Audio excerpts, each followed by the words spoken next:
I think of the Honorable. I don't know what happened. So, Mheshimiwa, you've asked me how will I be able to dissent with others. Number one, as a professional, I have always, even when I'm facilitating, telling the people that I teach, that sometimes you can agree to disagree, but in a very respectful way. However, in the context that you have asked me, is the issue of age and the people who are there, like I'm the only young one and all of them are older than me. I think I'm proud of my parents for the values and respect that they've instilled in me. And there's so many other people that I have worked and interacted with, including leaders all over Kenya. And I want to assure you that I am one person that you really have to work hard to annoy. Always. So I am not anticipating that we shall have problem, and I will always talk to them in a respectful way and give my ideas and tell them to understand so that we can move together. You don't have a split screen like the one we saw the other time. No, we are also very prayerful. I think you've seen all of us. You also asked on how I can come up, which kind of reforms I would like to introduce to IEBC. Personally, by the fact that I am representing the face of the youth, for example, of course, the women and the larger Kenyan community, I would really like us to look into the issue of inclusion of the youth in electoral processes, so that we can come up with policies to ensure that sometimes we do the talk, but we don't walk the talk. So, for example, my appointment, as you have stated, already has instilled. And allow me to take this opportunity to say that although I was going to respond somewhere, a number of young people called me and they were like, ata sisi next time we see an advert as big as that, we are going to apply.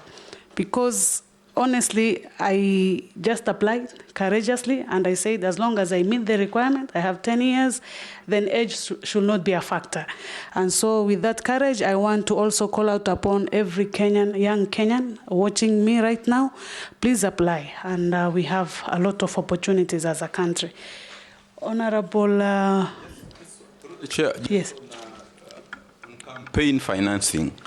Will you be of the view that we need to cap the amount of money that is spent in campaigns, or we leave it a blank check? Because the youths are saying we don't have money, yet those ones who only have money are the ones who have a chance to go and campaign. Do you think we need to cap the amount of money to be spent, or we leave it as a blank check? Thank you, Honorable. I think on that, allow me to say that this will need a very strategic approach with all stakeholders, Parliament being number one and the people of Kenya, so that once we do enough public participation, then we can come up. Because my views alone, I don't think I am in the capacity or authority, but that's how I'm going to handle it. Multi-stakeholder engagement. Thank you. Sorry. Today I'm fasting, don't worry. So next is Honorable Muchangi. And thank you, Honorable. I think you commented that I feel like I'm going to be approved out of my facial expression. And I want to say that from the time I applied, trust me, you know, they always say, believe your instincts. I told you, or I mentioned here, that I applied to a number of positions. But there is something that was telling me, this one is for you. So I thank God for this far and also for asserting. He also said that there is this poll that was conducted, and many young people are feeling that the elections are not going to be free, fair, and justice. And what am I going to do if appointed to believe in process of election of the youth?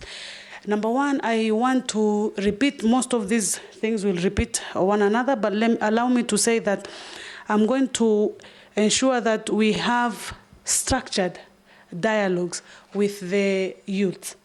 We must talk to them and we must listen, because they will tell us how we want to do things.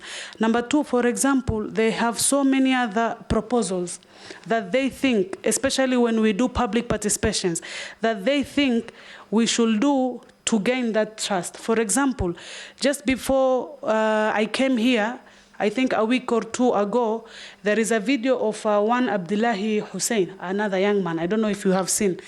He's a Kenyan, and he's already thinking of how we can have a digital ballot box. So I understand that we have the other population of Kenya that is not youthful and that is not tech savvy. But what I'm trying to say is to do, or what I will do to ensure that the youth will believe in the process of election is to ensure that after listening to them, we at least implement the things that they will do. And then number 3, and not the last, to introduce electoral innovation hubs.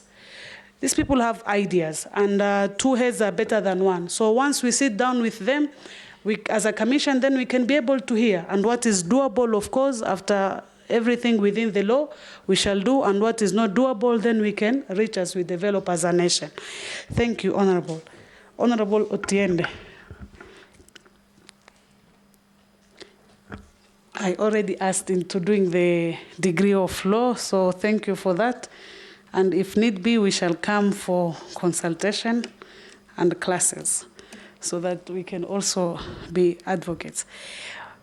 You have asked me to explain my net worth. My net worth, number 1, let me mention that it is immovable and movable assets. And maybe I mentioned that I have some parcels of land, 2 to be specific. 1 of 5 acres and 1 of 4. And then I have a car, of course, and some livestock, about just 30. It's not many because somebody's keeping for me. The reason why this amount is high is because we come from a village called Shela that we call the Runda and Mudaiga of Lamu. And the prices are not normal across the country. So you can get a piece of land at like 40 million, maybe somewhere in Vipingo, in Mombasa, if you can relate. But the same size of land, 1 acre, will cost you 120 million where I come from. So if you value my land, you cannot compare with other parts of Kenya. That is why I'm at 77, and this is as of today, in case I have distress selling. But after 6 years being a commissioner, and I want to sell at the market price, I'm sure it will be more, God willing. Lastly, but not the least, you've also asked the issue of Lamu East being a very small constituency, and there have always been talks of merging it with Lamu West. And I want this to respond to this Honorable Chair just the way I did in my other interview. I prayed first it should not happen under my watch because I said my people will curse me. And then number 2 is that let us just pray it doesn't happen. But of course, if